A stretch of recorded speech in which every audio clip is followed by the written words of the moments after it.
ఢిల్లీ మద్యం కేసులో నిన్నటి నుంచి కీలక పరిణామాలు చోటు చేసుకుంటున్నాయి. సౌత్ లాబీలో ముఖ్య పాత్ర పోషించారనే ఆరోపణలు ఎదుర్కొంటున్న బీఆర్ఎస్ ఎమ్మెల్సీ కవితను ఈడీ అరెస్ట్ చేసింది.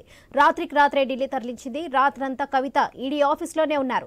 ఈ ఉదయం వైద్య బృందాలు ఈడీ ఆఫీస్కి వచ్చి పరీక్షలు నిర్వహించాయి. ఇక ఇదే విషయంపై మరింత సమాచారం మా ప్రతినిధి రవిచంద్ర అందిస్తారు.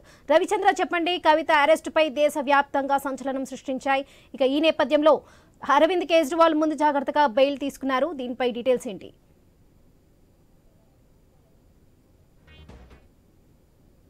ఎందుకంటే ఢిల్లీ సీఎం కేజ్రీవాల్ కొద్దిసేపటి క్రితం ఆయనకు రౌస్ అవెన్యూ కోర్టు బెయిల్ మంజూరు చేసింది. దీంతో ఆయన 10,000 పూచికత్తుతోటి దాంతోపాటు ₹1,00,000 డిపాజిట్ తోటి ఈ విధంగా ఆయనకు బెయిల్ మంజూరు చేసింది రౌస్ అవెన్యూ కోర్టు. దీంతో అదే కోర్టుకు మరీ కొద్దిసేపట్లో కల్వకుంట్ల కవిత కూడా హాజరు కానున్నారు. నిన్న సాయంత్రం అరెస్ట్ అయినట్టుగా కవిత ఇవాళ అదే కోర్టుకు హాజరవుతారు. మరి కవిత పరిస్థితి ఏంటి, కవితకు విషయంలో కోర్టు ఏం చెప్తుందన్న ఆసక్తి కూడా నెలకొంది. ఎందుకంటే ఇప్పటికే కేజ్రీవాల్కు బెయిల్ మంజూరు చేయడంతో కూడా అదే కోర్టుకు కాసేపట్లో కవిత కూడా హాజరుంది. ఇప్పటికే కొద్దిసేపటి క్రితమే ఆమెకు వైద్య పరీక్షలు కూడా ఈడీ కార్యాలయంలో, ఢిల్లీలోని ఈడీ కార్యాలయంలో వైద్య పరీక్షలు పూర్తి చేశారు. నిన్న సాయంత్రం నుంచి అంటే నిన్న రాత్రి నుంచి ఇక్కడ 8:30 గంటలకు 8:45 శంషాబాద్ ఎయిర్పోర్ట్ నుంచి ఢిల్లీకి తీసుకెళ్లారు. అదే ఢిల్లీ ఆఫీసులోనే, ఈడీ ఆఫీసులోనే ఆమెని తెల్లవారులు అక్కడే ఉంచారు. దాంతో ఆమె అక్కడే బస చేశారు. ఇవాళ ఉదయం కూడా వైద్య పరీక్షలు పూర్తి అయిపోయినాయి. కాసేపట్లో రౌస్ అవెన్యూ కోర్టుకు వెళ్తారు. కోర్టులో ఏం జరుగుతుందన్న ఆసక్తి కూడా, కోర్టు కూడా ఎలాంటి తీర్పు ఉంటుందన్న ఆసక్తి కూడా నెలకొందని చెప్పుకోవచ్చు. ఇప్పటికే అటు ఢిల్లీకి కూడా హరీష్ రావు చేరుకున్నారు, దాంతోపాటు కేటీఆర్ చేరుకున్నారు. గతంలో కూడా ఇదే కేసు విషయంలో గతంలో ఢిల్లీకి వెళ్ళినప్పుడు, కవిత విచారణకు వెళ్ళినప్పుడు కూడా హరీష్ రావు, కేటీఆర్ వెళ్ళారు. దాంతో అప్పుడే అరెస్ట్ చేస్తారన్నారు. ఆ తర్వాత హరీష్ రావు, కేటీఆర్ ఢిల్లీకి వెళ్ళిన తర్వాత చాలా పరిణామాలు మారినాయి. మళ్ళోసారి కూడా ఇప్పుడు ఏకంగా హరీష్ రావు, కేటీఆర్ మళ్ళీ ఢిల్లీకి వెళ్ళటంతో మరి ఏమైనా పరిణామాలు మారుతాయా? అసలు ఈ అంశంలో ఏం జరుగుతుంది? ఈడీ విషయంలో ఒక పక్క 19వ తారీఖున కోర్టులో కూడా కేసు ఉంది, సుప్రీంకోర్టులో విచారణ కూడా ఉంది. ఆ రోజు సుప్రీంకోర్టు కూడా తీర్పు వెలువడాల్సి ఉంది. అంతకంటే ముందే నిన్న ఈడీ విచారణ చేయటం, జడ్జి సెర్చ్ వారెంట్ అని వచ్చారు.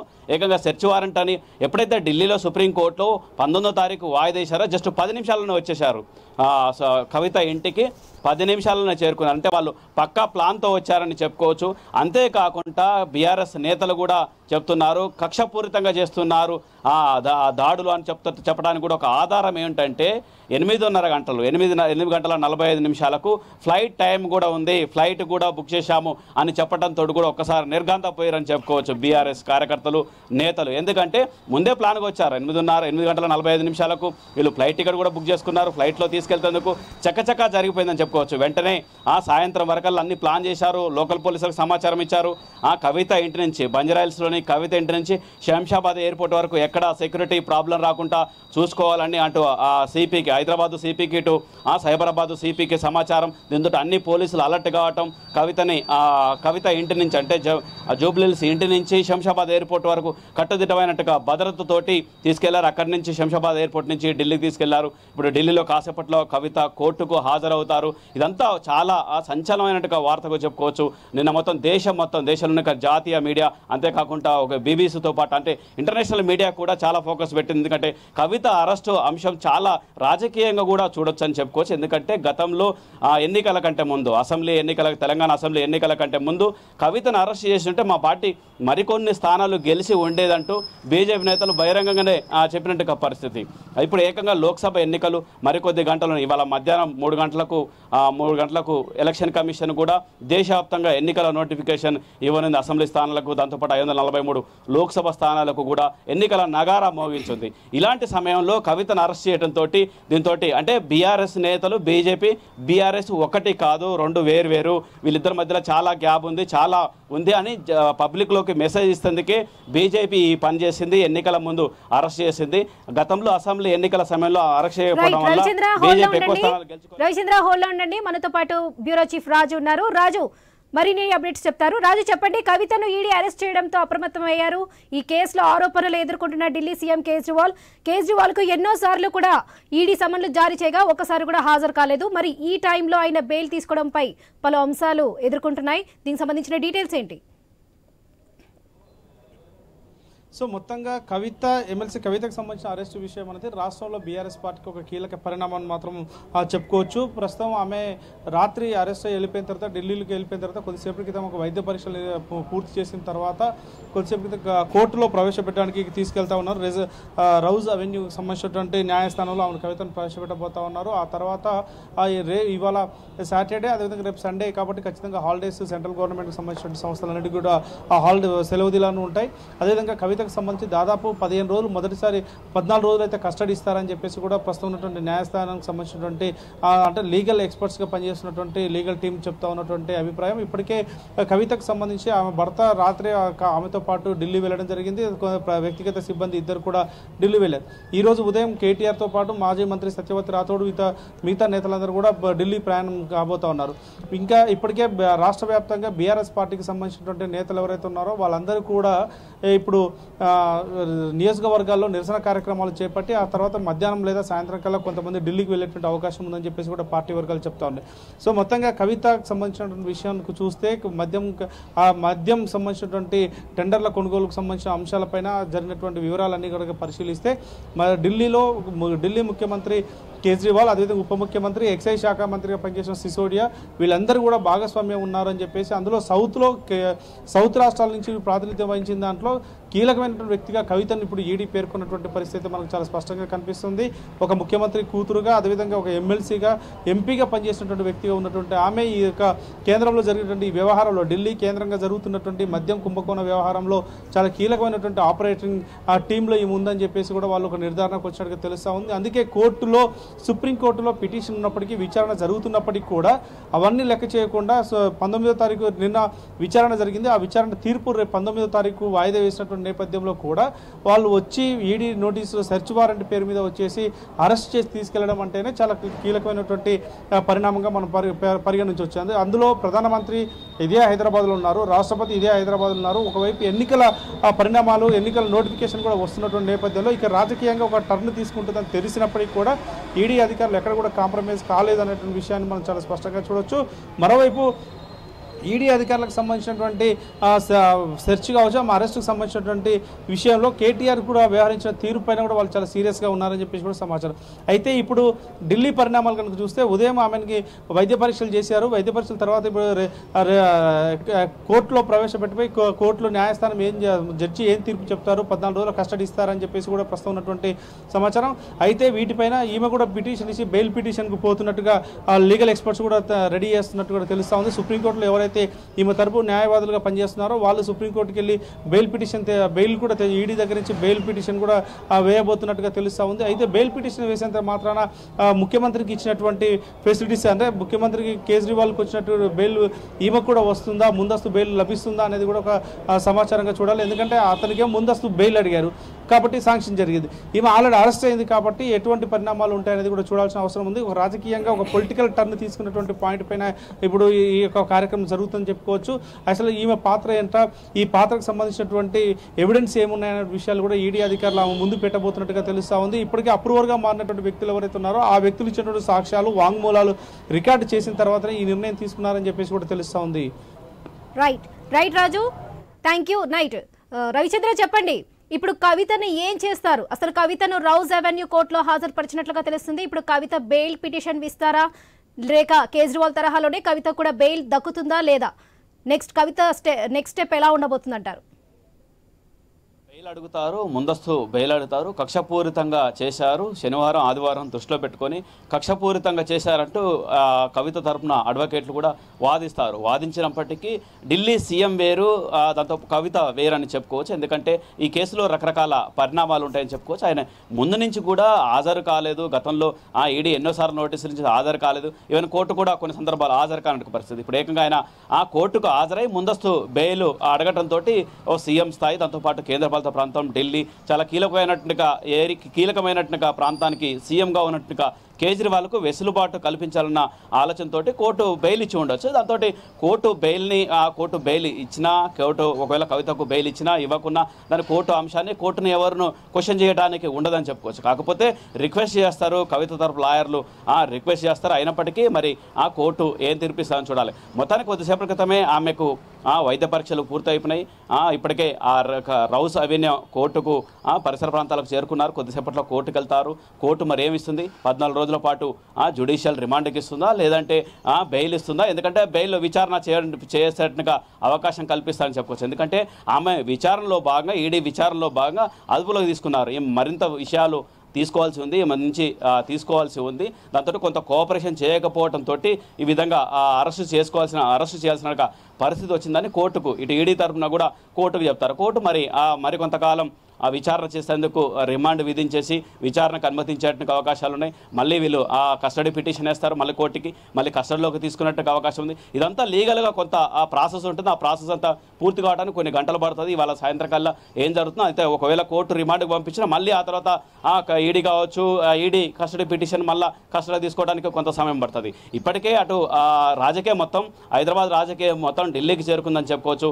కవిత ఎపిసోడ్ మొత్తం ఒక సంచలనం రేకెచ్చిందని చెప్పుకోవచ్చు. ఎందుకంటే మాజీ సీఎం మరొక అంశం ఏంటంటే ఈ అంశంలో కేసీఆర్ కూడా మౌనంగా ఉన్నారు. దీంతో రాజకీయ విశ్లేషకులు కావచ్చు, ముఖ్యంగా బీఆర్ఎస్ కార్యకర్తలు, నాయకులు కూడా అసలు కేసీఆర్ ఎందుకు మౌనంగా ఉన్నారు, ఏ అంశాన్ని అయినా కానీ చాలా రాష్ట్ర అంశంగా తీర్చిదిద్దుతారు. దాంతోపాటు దాని మీద కేసీఆర్ రెస్పాండ్ అయితే చాలా ప్రభావితంగా ఉంటుంది. అలాంటిది కేసీఆర్ రెస్పాండ్ కాలేదు. హరీష్ రావు ప్రెస్ మీట్ పెట్టేసి జస్ట్ ఒక 10-15 నిమిషాలనే ప్రెస్ మీట్ కూడా క్లోజ్ చేసేసి వెళ్ళిపోయారు. ఆందోళన కార్యక్రమం చేపట్టాలి, రాష్ట్రంలో ఆందోళన కార్యక్రమాలు చేపట్టేసి అన్ని నియోజకవర్గాల్లో ఆందోళన చేపట్టాలన్నారు. ఆ తర్వాత ఢిల్లీకి వెళ్ళిపోయారు. కేటీఆర్ కావచ్చు, దాంతోపాటు సత్యవతి రావుతర్ కావచ్చు, మిగతా నాయకులు కావచ్చు. ఆందోళన కూడా అటు రాష్ట్రంలో కూడా అన్ని నియోజకవర్గాలు ఆందోళన ఉన్నారు. మళ్ళీ ఆ తర్వాత కూడా రెస్పాండ్ ఇప్పుడు సుమారు 11:30 కావస్తుంది. అయితే ఆందోళన కార్యక్రమం కూడా రాష్ట్ర వ్యాప్తంగా చేసేట్టుగా ప్లాన్ కూడా కేసీఆర్ ఇందులో ఎక్కువ ఇన్వాల్వ్ చేయట్లేదు. అంటే ఏంటి కేసీఆర్ మౌనం కూడా ఇందులో ఏంటి దాగి ఉంది, అసలు ఏం జరుగుతుందన్న ఆ కోణంలో కూడా రాజకీయ విశ్లేషకులు, దాంతోపాటు ముఖ్యంగా బీఆర్ఎస్ నుంచి కూడా, ఎందుకంటే ఎన్నికల దగ్గరకు ఉన్నాయి. ఇవాళ 3 గంటలకు ఎలక్షన్ కమిషన్ నోటిఫికేషన్ ఇస్తుంది. దీంతో దేశవ్యాప్తంగా రాజకీయం మొత్తం ఎన్నికల మూడ్లోకి వెళ్ళిపోతుంది. ఈ సమయంలోనే కవితను అరెస్ట్ చేయడంతో ఒక విధంగా బీజేపీ బీఆర్ఎస్ ఒకటి కాదని తెలంగాణ ఓటర్లకు మెసేజ్ ఇస్తేందుకు, అంతేకాకుండా కేసీఆర్ని మానసికంగా కూడా దెబ్బతీస్తేందుకు ఇది ఒక వ్యూహంగా కనిపిస్తుందని చెప్పుకోవచ్చు. అంటే బీజేపీ వాళ్ళు వేసినట్టుగా వ్యూహంలో భాగంగా, ఎందుకంటే ఈ మధ్యకాలంలో అరడజన్కు పైగా సిట్టింగ్ ఎంపీలు బీఆర్ఎస్ నుంచి బయటకు వెళ్ళిపోయారు. అందులో కొంతమంది కాంగ్రెస్లో చేరారు, కొంతమంది బీజేపీలో చేరినట్టుగా సందర్భాలు కూడా ఉన్నాయని చెప్పుకోవచ్చు. దీంతో ఇది వాడుకోవాలి. ఈ ఎలక్షన్ టైంలో కేసీఆర్ని, హరీష్ రావును, కేటీఆర్ను, అంటే కీలకంగా బీఆర్ఎస్లో పనిచేసేట వాళ్ళని ఈ లోక్సభ ఎన్నికల్లో పనిచేయకుండా వాళ్ళు ఎంతసేపటికి కోర్టు, ఈ అంశాలు, లీగల్ అంశాలు, కవిత అంశాలు, ఈ విధంగా సైడ్ ట్రాక్ మళ్ళిస్తే మన పని మనం చేసుకోవచ్చు అన్న కోణంలో కూడా బీజేపీ నేతలు ఆలోచించి ఉండవచ్చు. వ్యూహం అదే విధంగా ఉండొచ్చు. ఎందుకంటే రాజకీయ పార్టీలు ప్రతి అంశాన్ని రాజకీయంగా వాడుకుంటేందుకే చూస్తాయి. అందులో భాగంగా ఇది కూడా వ్యూహాత్మకంగానే వ్యవహరించారు. చాలా వ్యూహాత్మకంగా. ఎంత వ్యూహాత్మకంగా అంటే బీజేపీ వాళ్ళు చాలా వ్యూహాత్మకంగా. ఎందుకంటే ఒక పక్క ప్రధానమంత్రి టూర్ ఉంటుంది, మరోపక్క ఈడీ, మోడీ మల్కాజ్గిరిలో ప్రచారం చేస్తుంటారు, మరోపక్క ఈడీ వచ్చేసి కవిత ఇంట్లో సోదాలు చేస్తుంటుంది. అటు మోడీ ఇటు ఈడీ ఇద్దరు సైమల్టేనియస్గా జరగడంతో మొత్తం అటెన్షన్ మొత్తం నేషనల్ మీడియా కూడా మోడీకి కల్పించాల్సిన అటెన్షన్ అంతా ఏకంగా కవిత ఇంటికి చేరుకుంది. నిన్న సాయంత్రం అదే సమయంలో మనం అక్కడే ఉన్నాము. అక్కడ ఉన్నట్టుగా పరిస్థితి చూస్తుంటే లోకల్ మీడియాతో పాటు నేషనల్ మీడియా కూడా పెద్ద ఎత్తున ఫోకస్ చేసింది. బీబీసీ లాంటి మీడియా కూడా ఫోకస్ పెట్టేట పరిస్థితి ఉందని చెప్పుకోవచ్చు. అంటే అంత ఫోకస్ పెట్టడానికి కారణం ఏంటంటే మోడీకి కూడా నాకు సంబంధం లేదు, నా పర్యటన తగ్గించుకునే విధంగా మీడియా అటెన్షన్ ఉండే విధంగా చూసుకుంటాము. ఓ పక్క మేము పర్యటన చేస్తున్నట్టుగా మేమే ఈ విధంగా సేమ్ టైంలో ఎందుకు ఆ విధంగా చేస్తామన్న ప్లాన్ కూడా ఉందని చెప్పుకోవచ్చు. మరొక అంశం ఏంటంటే ఈడీ కూడా చాలా వింతగా అనిపిస్తుంది. ఒక పక్క సుప్రీంకోర్టులో హియరింగ్ ఉంది, సుప్రీంకోర్టు పోస్ట్ పోన్ చేసేసింది. 19వ తారీఖు వాయిదా వేసేసింది. 19వ తారీఖున దాని మీద తీర్పు రావాల్సి ఉంది. ఏకంగా ఈడీ అధికారులు జస్ట్ ఒక 10 నిమిషాల్లోనే వెంటనే కవిత ఇంటికి వచ్చేసారు. 10 నిమిషాలు కోర్టు తీర్పు వచ్చినాక 10 నిమిషాల్లో వెంటనే చక్క వచ్చేసారు. ఈడీ నుంచి వచ్చేసాము, సోదాలు చేయాలంటూ కోఆపరేట్ చేయాలని వెంటనే ఇంట్లోకి వెళ్ళినట్టుగా ఈడీ అధికారులు వెంటనే కవిత నుంచి కవిత సెల్ ఫోన్లు స్వాధీనం చేసుకున్నారు. కవిత భర్త కావచ్చు, అనిల్ కావచ్చు, దాంతోపాటు కవిత కావచ్చు, వాళ్ళ కుటుంబ సభ్యుల ఆ సమయంలో కవిత పిల్లలు బయట ఉన్నారు. ఆ తర్వాత వచ్చారు. అయితే ఇంట్లో ఉన్నట్టుగా ప్రతి ఒక్కరిని ఫోన్లు, సెల్ ఫోన్లు అన్ని తీసుకొని ఈ విధంగా విచారం కోఆపరేట్ చేయాలి. గతంలో ఉన్నట్టుగా మీ లావాదేవీ ఆర్థిక లావాదేవీల అంశాలను కూడా మాకు ఒకసారి చెప్పాల్సిన అవసరం ఉంది, చూపించాల్సిన అవసరం ఉంది అంటూ కూడా ఆ విధంగా కూడా విచారణ చేపట్టారు ఈడీ అధికారులు. దాంతో భర్త అనిల్ కావచ్చు, ఆ తర్వాత కవిత కావచ్చు, ఇద్దరు కూడా వాళ్ళకి సంబంధించిన ఆస్తులు, దానికి సంబంధించిన వివరాలు కూడా ఈడీ అధికారులకు చూపించారు. ఈడీ అధికారులు కూడా స్వాధీనం చేసుకొని విచారణ చేపట్టారు. ఆ తర్వాత సాయంత్రానికి వచ్చేసరికి వెంటనే అంటే ఈడీ మిమ్మల్ని అరెస్ట్ వారెంట్ నోటీసులు ఇస్తున్నాం, అరెస్ట్ చేస్తాం, అదుపులోకి తీసుకుంటాం, ఇంకా కొంత విచారణ చేయాల్సిందంటూ ఈడీ అధికారులు చెప్పారు. దీంతో ఒకసారిగా కవిత కావచ్చు, కవిత భర్త కావచ్చు, బంధువులైనటువంటి కేటీఆర్ హరీష్ రావుకు సమాచారం ఇచ్చారు. వెంటనే హరీష్ రావు కావచ్చు, కేటీఆర్ కావచ్చు కవిత ఇంటికి చేరుకున్నారు. ఆ సమయంలో కూడా ఈడీ అధికారులు కవితను కావచ్చు, హరీష్ రావును కావచ్చు, కేటీఆర్ని కావచ్చు లోపలికి అనుమతి ఇవ్వలేదు. అక్కడే ఉన్నాము, మేము కూడా మీడియా అక్కడే ఉన్నాం. సుమారు 9 నిమిషాల వరకు కూడా హరీష్ రావుని, కేటీఆర్ని లోపలికి పంపించలేదు. దీంతో బీఆర్ఎస్ కార్యకర్తలు డోర్లు కొట్టేట్టుగా, గేట్లు కొట్టేట్టుగా పనిలో కూడా పడ్డారు. దాంతో ఎందుకంటే సీనియర్ మంత్రులు, నాయకులు ఇక్కడ ఉంటుంటే కనీసం లోపలికి అనుమతి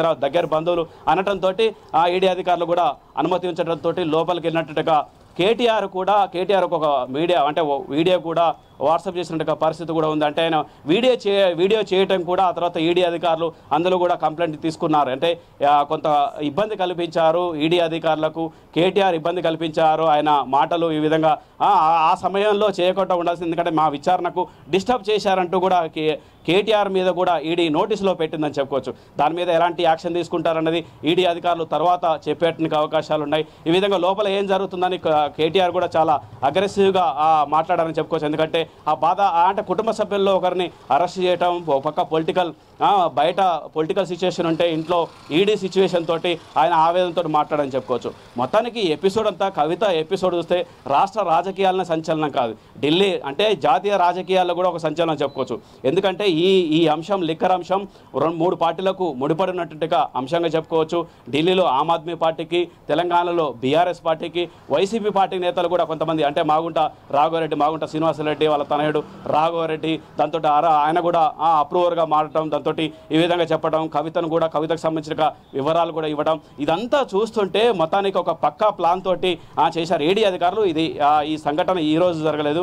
2022 జూలైలో లిక్కర్ కేసు బయటకు వచ్చేసింది. 2022 జూలైలో లిక్కర్ కేసు బయటకు వస్తే 2022 డిసెంబర్ 11న కవితను విచారణకు పిలిచారు. అంటే కవిత పేరును ప్రస్తావించడం, కవిత పేరు కూడా లాగడంతో ఒక్కసారిగా అవాక్ అయిపోయారు. ఢిల్లీ లిక్కర్ కేసులో కవిత ఉండటం ఏంటి, మద్యం కేసులో కవిత ఉండటం అసలు సంబంధం ఏంటి, ఆ విధంగా అంటే ఈమె కొంతమంది ఢిల్లీలో ఉన్నట్టుగా మంత్రులకు ఈమె నుంచి రికమెండేషన్లు పోవటం, దీంతో ఈ మద్యం కేసులో రికమెండేషన్లు పోవటం, దాంతో రకరకాల ముడుపులు మారాయంటూ కొన్ని ఆరోపణలు గుప్పించారు. అందులో ఆరోపణలో భాగంగా విచారణ చేపడుతున్నాం, మీరు విచారణకి హాజరు కావాలంటూ ఈడీ అధికారులు, సిబిఐ అధికారులు కూడా గతంలో కవిత ఇంటికి వచ్చేసి ఎప్పుడంటే గత ఏడాది 2023 మార్చి 16 టైంలో, మార్చి 21 ఈ 3 రోజులు కూడా విచారణ చేపట్టారు గత ఏడాది. ఆ తర్వాత కూడా మళ్ళీ ఆ విచారణకు రావాలంటూ కూడా చెప్పారు. ఆ కేసు ఆ విధంగా లాక్కుంటూ వచ్చారు. గత నెలలో అంటే మొన్న ఎన్నికలు జరిగిన తర్వాత కూడా మళ్ళీ ఈ కేసుని తిరగతోడారంటూ కూడా బీఆర్ఎస్ నేతలు చెప్పారు. ఫిబ్రవరి 21న మళ్ళీ నోటీసులు ఇచ్చారు. ఢిల్లీకి రావాలి, మీరు హాజరు కావాలి, నోటీసులు ఇచ్చారు. దీంతో 26వ తేదీన మీరు హాజరు కావాలని చెప్పారు. హాజరు కావాలని చెప్పినప్పుడు కూడా నేను వర్చువల్గా హాజరవుతాను, ఎలక్షన్స్ ఉన్నాయి, ఈ విధంగా ఒక మహిళ కాబట్టి వర్చువల్గా హాజరవుతున్నాను. అలాంటి మహిళా ఎమ్మెల్సీ ఇంటికి వచ్చేసి ఏకంగా రాత్రి సుమారు ఒక 8:30 గంటలు అంటే 8 గంటల 45 నిమిషాలు అంటే రాత్రి సమయంలో అరెస్ట్ చేయటం ఏంటి, ఒక ఎమ్మెల్సీగా ఉన్నారు, గతంలో ఎంపీగా పనిచేశారు, ఇలాంటి మహిళ, దాంతోపాటు కేసీఆర్ మాజీ ముఖ్యమంత్రి కూతురు కావడంతో రాత్రి అరెస్ట్ చేయాల్సిన అవసరం ఏముందంటూ కూడా బీఆర్ఎస్ నేతలు కావచ్చు ఈ విధంగా రాజకీయ చర్చ జరుగుతుంది. మొత్తానికి ఓవరాల్గా రకరకాల మలుపులు తిరిగినట్టుగా ఢిల్లీ లిక్కర్ కేసు, ఢిల్లీ మద్యం కేసు ఎట్టకేలకు కవితను అరెస్ట్ చేశారు. అంతేకాకుండా ఢిల్లీలో ఉన్నట్టుగా ఢిల్లీ డిప్యూటీ సీఎంగా ఉన్న మనీష్ సిసోడియాను కూడా అరెస్ట్ చేశారు. ఈ కేసులో చాలా వీఐపీలు కూడా అరెస్ట్ అయ్యారు. ఏకంగా ఇవాళ కేజ్రీవాల్ కూడా ఏం జరుగుతుంది అన్నట్టు ఉత్కంఠ ఉంది. కొద్దిసేపటి క్రితం బెయిల్ ఇవ్వడంతో కాస్త ఉత్కంఠకు తెరదీసని చెప్పుకోవచ్చు. మొత్తానికి ఈ ఎపిసోడ్ ఢిల్లీకి వెళ్ళింది. మరి ఢిల్లీలో కోర్టు తీర్పు ఎలా ఉంటుంది, ఆ తర్వాత కవిత ఏం చేస్తారని